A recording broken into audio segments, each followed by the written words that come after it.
So yeah, we're playing Intellivision Lives. Gonna get this started. This one looked cool. Hello, Commander. Computer reporting. We're gonna get a little bit of a history lesson about the Intellivision. So yeah, when I was a kid, yeah, my parents had one of these. It was basically like, yeah, electronic console in the same vein as the Atari 2600 that came out in I want to say like late 70s. But yeah, what was interesting, yeah, they obviously got knocked over by Nintendo, went out of business, and apparently the couple of the original programmers bought the rights to it, and they ended up, yeah, just making like these programs for like historical preservation, essentially. And it's been on a couple of different consoles over the years as well. Yeah, I don't remember this one. There was a PS2 version and a DS version as well. But the whole thing was, yeah, we get the history lesson about the Intellivision. And yeah, you get to play some of the games from the library. Not all of them. But let's get the story of Intellivision. While Magnavox had released the first home video game system, the Odyssey, it was Atari with their video computer system, the VCS, later renamed the 2600. No, hang on, pause, go back. I'm reading this out for the kids. The first success in the 1977, the Atari VCS was the hot toy that every kid had to have. It certainly did. Oh, they had like a keypad peripheral as well. Mattel, the world's largest toy company, home of Barbie and Hot Wheels, took notice. With a consulting... I'm going to have to pause this every time, aren't I? With a computer consulting firm and a microprocessor manufacturer, the Mattel Design and Development Department put together the blueprint for a new video game system, the Intellivision. Yeah, it was a chunky beast. Yeah, like I definitely have some fond nostalgic memories of this thing though. But Mattel's top management worried that video games could simply be a passing fad, was wary of releasing such an expensive product. Intellivision was shelved. Okay.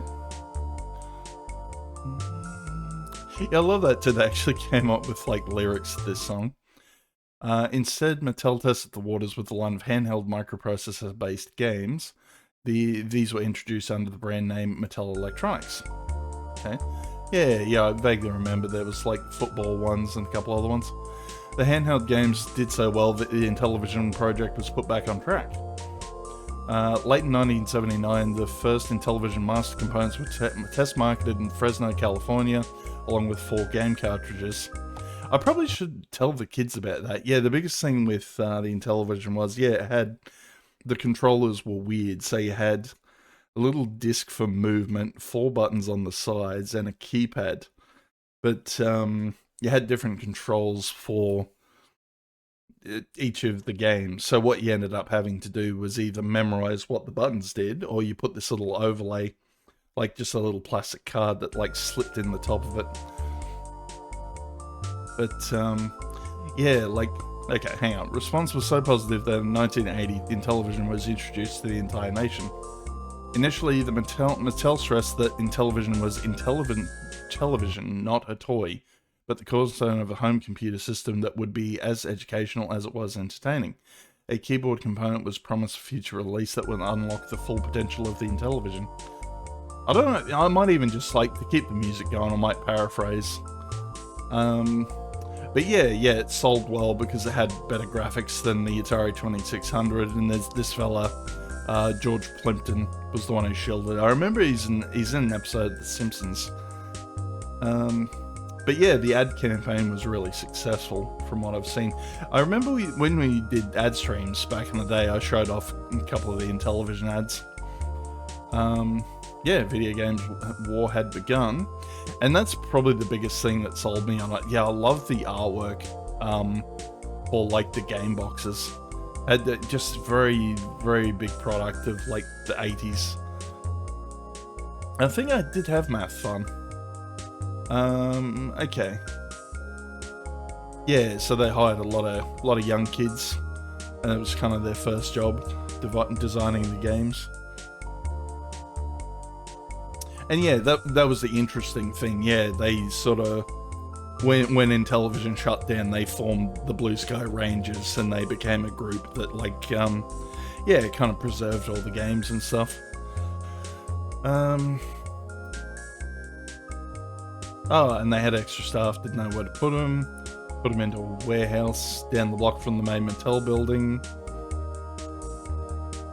Okay, and they were remodeling it into an office when they were there. Yep.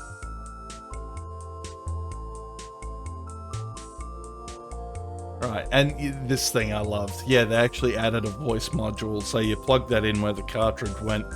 You plug the cartridge into that, and you could have, like, synthesized voice in your games. So there was stuff like, I think Bomb Squad, B-17 Bomber, a couple of other different ones. But yeah, just super innovative for, you know, the 80s.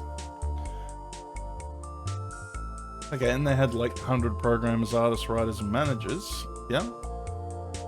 And yep. Actual game dev company, so it ran 24/7. But there was a bit of crunch going on. Because the odd hours programmers, mostly young and single, tended to socialize with each other. It was like living in a college dorm. Yeah, it sounded a little bit like Sierra as well, isn't it? Yeah, crazy to think that. Yeah, like all these guys are in like their 60s to 80s now. I fucking love these. These are two of my favorite games, Night Stalker and Utopia. Look at these nerds. Yeah. But yeah, not quite nerds, because some of them play baseball and shit. And yeah, that was another favorite of mine, old Tron. Yeah, like, remember playing a lot of Tron games on the Intellivision. There was only like 3, but I think I had 2 of them. Hang on. Good old Space Spartans. Never really played much of Space Spartans. And yeah, they did like some advanced Dungeons and Dragons games. I remember there being a few actually. And yeah, getting ready to party. The half stress, half party was a good description of the video game industry in general. Yep, Atari 2600 had about 10 million. Oh yeah, and Intellivision had 3 million, bloody hell. And yeah, Activision were doing a lot of the games around that time as well. And yeah, this was kind of the peak, and then we get to, yeah, the fall. The fall came in like, I think it was between like 82 and 84. But like, it started dropping off. Oh yeah, we got the ColecoVision. I still haven't played any ColecoVision games. But yeah, and it was slightly more graphically powerful than the Intellivision. Don't remember I had that many games for it though. Yeah, for the most part it was like home ports of arcade games. Okay. Yeah, Atari was doing like arcade stuff as well. Mattel found itself locked out when it came to the hottest titles, while Atari was finalizing the rights to E.T. Mattel was acquiring the rights to Laurel and Hardy. They were going to make a Laurel and Hardy game. Okay. Oh, okay, apparently MTV was a killer for video games. Video killed the video game star as well as the radio star? Yeah, righto. Yeah, it seemed to be doing alright as of 82. And yep, increased competition. That was always a big thing. Yeah, alright, skip on a little bit.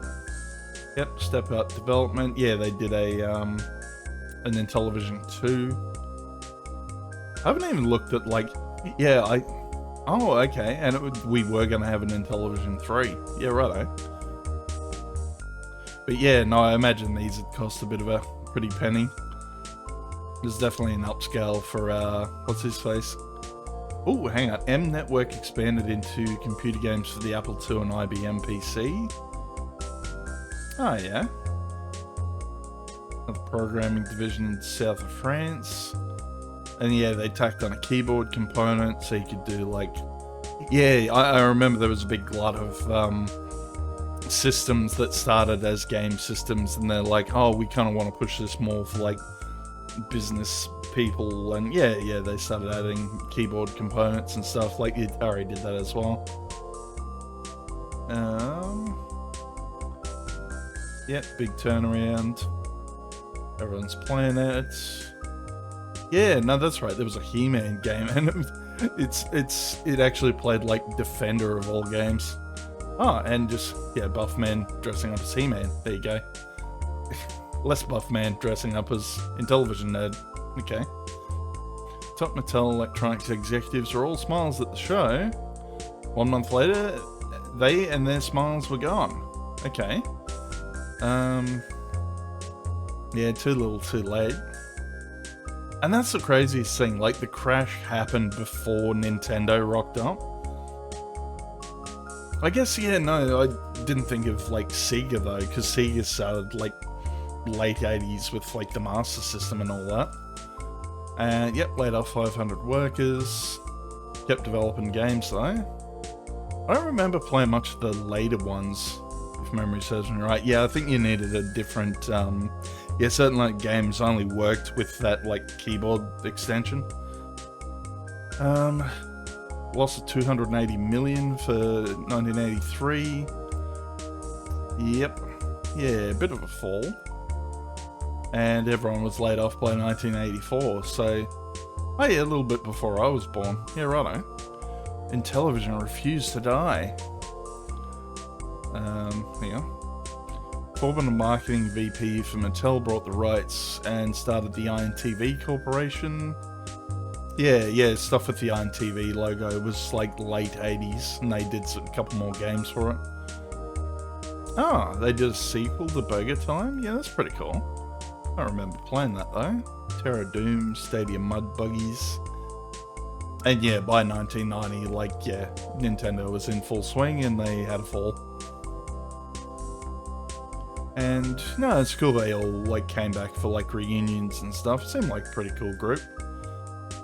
And yep, started a website in the mid-90s. And then, yeah, Intellivision Lives. But yeah, no, what else we have though? I know there's like an index, but I just want to go through this as is.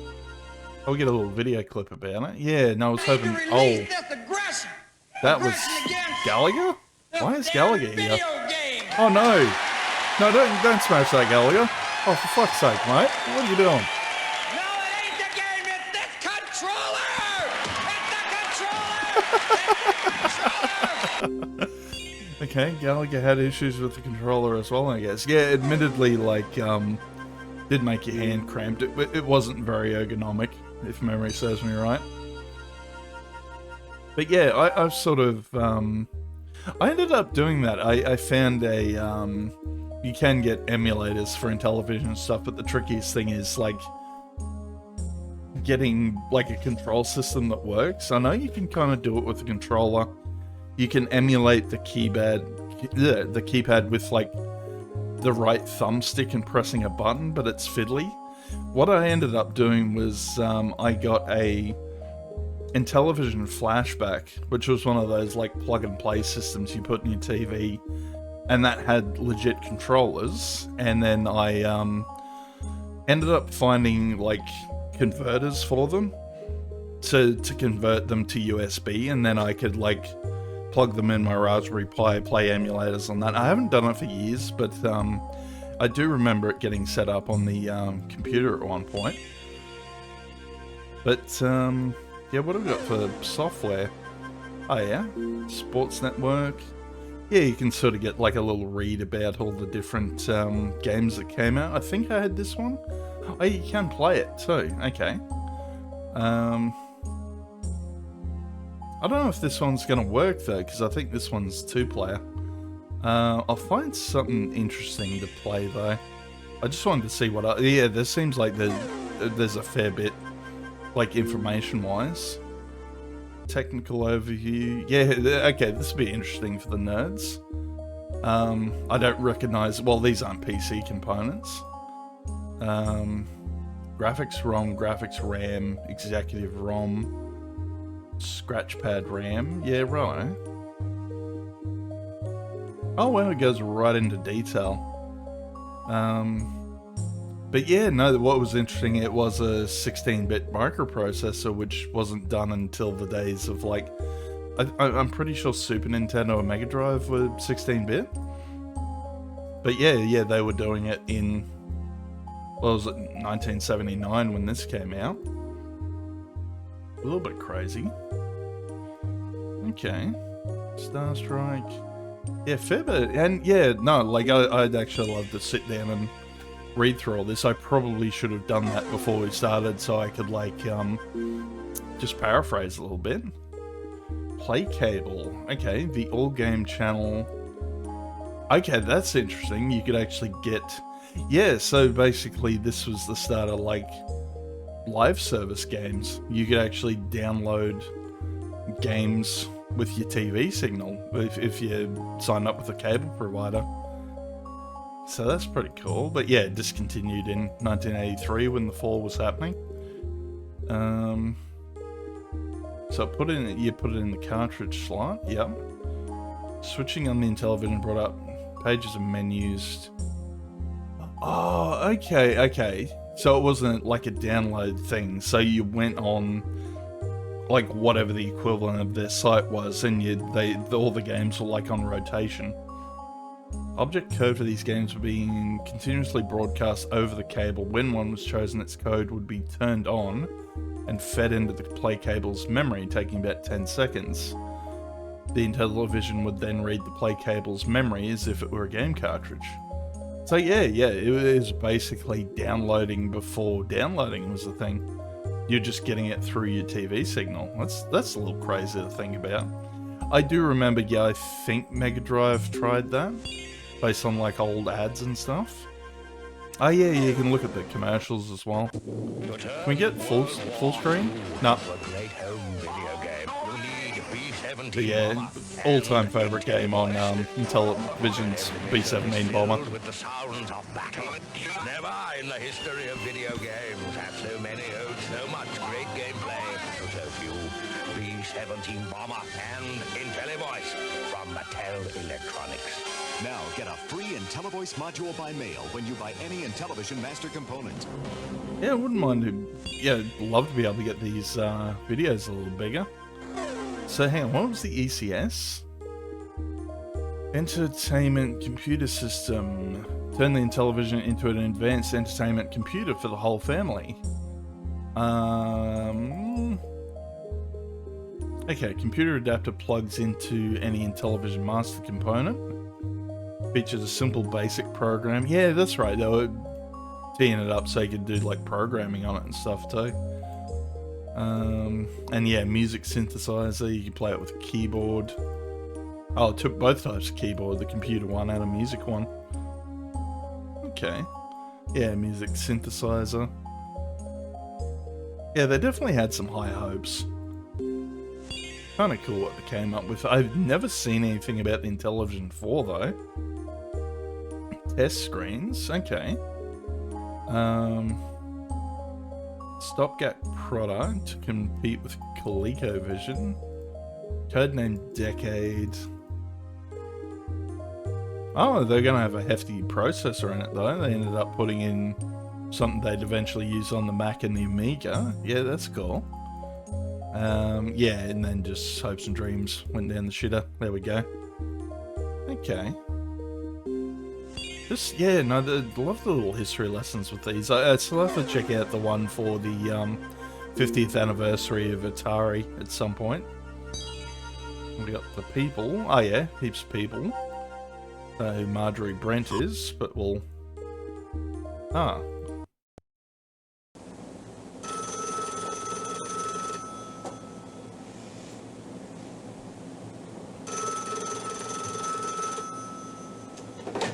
This is marketing. What the hell do you want? Okay. Yeah, I can't remember many of the names of like people that worked on stuff for this. Don Daglow. Last day at Mattel Electronics tapes. about your last day here at Mattel Electronics? No comment. No comment. I'd really like to No just comment. speak with you for a No moment, if I comment. may. No comment. It'll just take a few moments. No comment. Oh, okay, so this guy designed Utopia, apparently. Yeah, righto. Where you're going to. I'm not going anywhere. It'll just take a few moments. No, I never heard of Electronic Arts. I never heard of it. No, I never heard of it. No. I just want a few moments of your time. No comment. Okay. On their little goof around before they finished up. Okay, I might go to the index and we'll actually, like, mix it around a bit. I'll check some stuff out, and then we'll play a game. Because there's a lot of info on the games, and some of them you can play. I just gotta find my favorite. It's usually a good starter one. Where was it? Should be N. Night Stalker. Here we go. So yeah, love the artwork. Yep, you got robots chasing you through a maze. You have to pick up a gun that's in a random area. That was the overlay, so yeah, you tuck that in your little controller. But yeah, let's try playing it. Yeah, it's actually got its own built-in emulator. And pretty cool that this is all running off the disc as well. So I think the way they emulated it was, yeah, you play with the arrow keys and the numpads like your thing. Holy shit, sorry, I just realized how loud that is for you guys. That is hella loud on my end as well. Sorry. Turn that down a little bit. Okay, so yeah, you run your little Intellivision dude around the map. We're kind of screwed though, because I want the gun, and the gun is like over where... No, we got spotted. Yeah, so we can't even fight the robot until we get that gun, basically. Oh, it's in an easy spot this time. Okay. Oh, no, go that way. Go. Oh, damn it. Okay, lost 2 lives already. And of course it's moved the gun. Of course you're hanging around in front of it. But yeah, no, it had a... Like, this was like 82, I think? 83, maybe? Had some atmosphere, but you get a gun. And then you can shoot up, down, left, or right. And then you try your best to blow up the robot. But you only get 6 shots in the gun. So once you fired your 6, you go and pick up the gun again. Oh, I missed him. I got the spider, but not him. But yeah, you basically run around the maze. You try to, get as many points as you can with the lives you got. Right. Yep. Oh, I thought I got the bat for a second. Okay. Right. Get the shot in. But yeah, this was kind of how you cheated. You could basically just sit here and, like, spawn camp the robot. You gotta go and get the gun again, though. Alright, you gonna come over and say hello, buddy? Get a shot in. Yeah, it was sort of down to, like, precision and timing. Well, we got the world's slowest bullets going on, though. Nah, I went past him again. Alright, you gonna get your robot.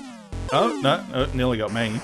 Oh, God, he's dodging my shots. So I usually have a much easier time than this. Okay.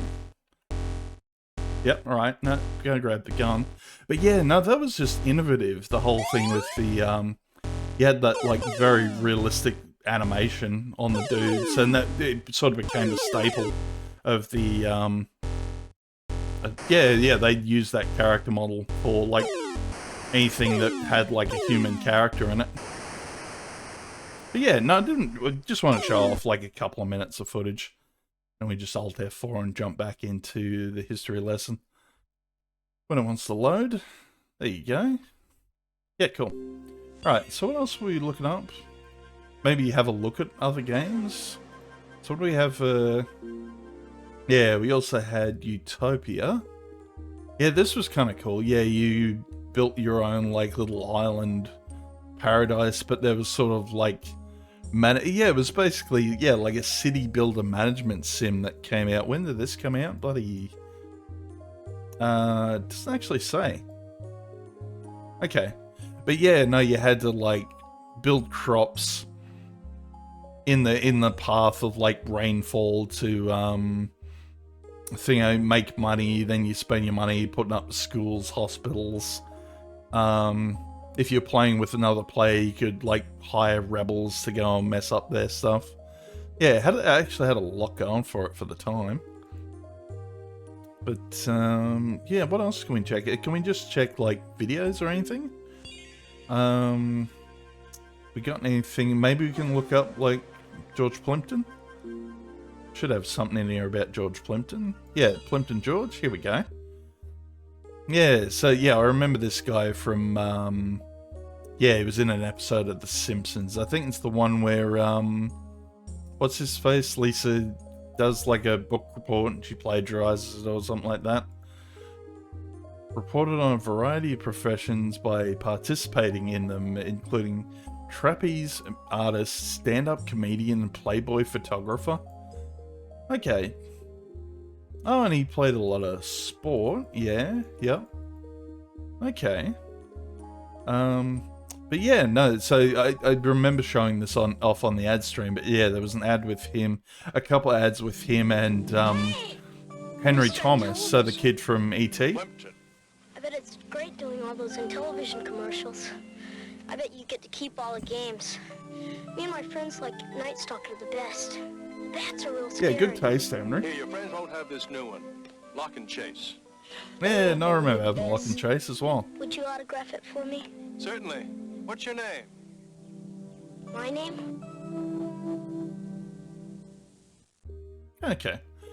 Oh, apparently he was in Good Will Hunting and ER at one point. Yeah, okay, there you go. But yeah, no, very, very big marketing campaign, and yeah, thankfully someone's like preserved all the thingos for it. Yeah, yeah, I might have a look at a few. Yeah, tiny ass videos, but Dave Stifle, okay. What was Dave about? This super environment, you know, like people are congenial. You can come and go as you please. You don't have people on you all the time looking over your shoulder. Yeah, there's only one small problem, you know, and that's some of the people out there who don't like smoking, you know. Like, well, since I came here, I've cut my habit down in half, you know.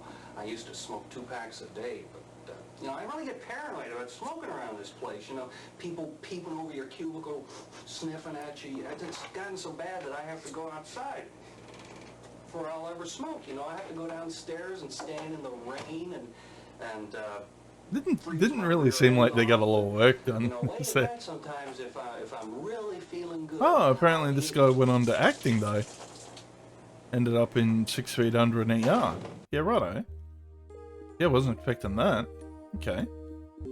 Yeah, definitely some interesting people in here. Can we look at like now I don't want the index. Let's see if there's any more interesting games I can show off. Oh, maybe I remember having Space Battle when I was a kid. Yeah, you sort of had like a map and you sent out squadrons to fight the enemy ships. And yeah, I might even show that off a little bit. I don't know how well it's going to work with the... I didn't actually work out what the fire buttons were. Can I find that somewhere? Is it in instructions? Alright, yep. Yeah, so you dispatch your squads, you can go to battle. I can't remember what the fire button was. Enter as the alien key. Well, how do we do the side buttons? I can't remember. Well, that's how you shoot in this game. See how we go, though. Just get into it and figure it out. Do we... Hang on, maybe we'll have control options? Alright, hang on. Let's deploy the squadrons. I can't remember. Yeah, I think the top 3 buttons will like deploy him. Second one was, yeah, hang on, he's going in. We're gonna have a fight. Oh, it's spacebar to fire, but yeah, a little tricky because if their laser hits you, thingo, you yeah, if the lasers go red, you lose a dude basically. It was a case that, yeah, just shoot all the spaceships as quickly as possible. Avoid their fire. Yeah, there we go. And you get little chain reactions every now and then. Hang on. No, nearly avoided you. But yeah, I love that too, the fact that the battle is kind of like going on in real time. So now we have to switch to the yellow squadron because they're engaged. And if you don't get to them within a certain time limit, you lose your fighters. Alright, hang on. No, we got done. Lost the dude. Oh, yeah, they're on us. They're really on us, though. I do like the whole thing of, like, leading the shots as well. Oh, yeah, last one. No, you want to come over here and get shot? No, you want to juke me. Okay. Well, there you go. Alright, so recall yellow and blue. And then... Yeah, and you gotta, like, thingo. Make sure they, get back to base in time. And then... try and take them on again. Alright, yeah. This is actually emulating, like, exceedingly well, which is pretty good. Oh, no, they nearly destroyed us, though. Yep, a little more on you. No, you nearly got me. You nearly got me. Okay, we're under a time limit now. Not destroying enough ships quickly enough. Okay. Yeah, it does get a little tense, actually. Yep. Oh, a few more there. Okay. And yeah, there was like a limited kind of sound chip, so you couldn't have like, oh, we got blown up. Okay. Yeah, you couldn't play sound simultaneously. So like a lot of games, you'd either have music, sound, but you couldn't have both. But yeah, no, fun little game. I remember having fun with that. I forgot you could set the difficulty level. I'd actually put that on hard. What other games we got here, though? 83 releases. Oh yeah, pinball. Oh, can we play Burger Time? No, I can't play Burger Time. That sucks. Righto. Just little factoids about thingos. But yeah, no, this was one of my favorites as well. Yeah, there were a lot of, like, Pac-Man knockoffs back in the day. They always had, like, a little gimmick. Yeah, you kind of... I don't know if anyone, other kids have played Burger Time, but yeah, you ran around the map. You had to, like, push the burger components on the, like, things chasing you around. You could stun them with some pepper. Oh, there's a commercial, though. Oh, I think we've seen this commercial. 2 burgers to go, please. Introducing Burger Time, the home video game where you're a chef trying to make hamburgers. I've seen this. There's just one problem. The food is trying to make hamburger out of you. For Intellivision, this fall, Atari 2600, Aquarius, Apple II, and IBM personal computer. I was on Apple II as well. Burger Time, only from Mattel Electronics. We are closed now! I could love that guy. I think I had a little clip of him somewhere. Oh, there was a Kool-Aid Man game. Oh wow, okay, that looked a little more engaged. Yeah, a little more graphically intensive than the other ones I've seen. Okay, trying to remember the other ones. Yeah, it didn't have Master of the Universe. So like a... Hang on. No, that's right. Astro Smash was kind of fun too. That's like my go-to testing one. Anything we can play with the IntelliVoice though? I can play Space Buttons. Yeah, righto. Bomb Squad. Yeah, Bomb Squad's a little tense too. B-17 Bomber was my favourite though. Did we get... No, we saw the ad for that already, didn't we? Okay. And yeah, Tron game, Tron Solar Sailor, which I didn't really... I tried playing and I just couldn't get. Where's the other... Yeah, plenty of action games though. Yeah, we did Night Stalker. Yeah, a little unfortunate we can't play this. This was one of my favorites. Yeah, it was legit like Tron. And you, like, could change the direction of where you threw your disc with the keypad. And then move your guy around with the... But yeah, you fought like a recognizer. Yeah, like, give me this over, like, Tron Ares any day. That just, it looks shit. It really does. What else can we show off, though? Oh yeah, there's Lock and Chase. Yeah, it was basically just Pac-Man, but you could lock doors behind you. Anything else I can... Yeah, it's a little crazy. I actually might go through this myself a little bit later on and just read up. Because there's a lot of info here. And it kind of got dialed back after this point. Yeah, they didn't put as much stuff on. I played the PlayStation 2 version. And they had probably more videos than anything, but not as much information. Probably the best thing to play this on, I'd say track down the Nintendo DS version.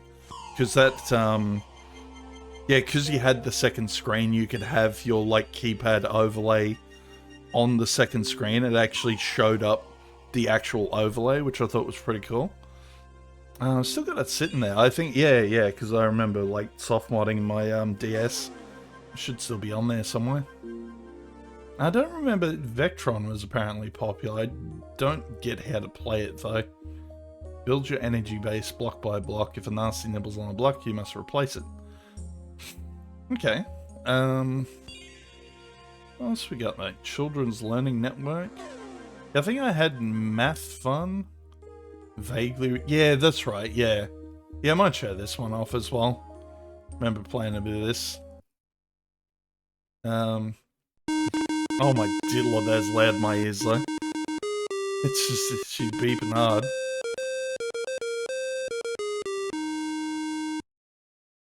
Okay. Number of problems. Oh, I'll go 5. I can't have 5. Oh, hang on.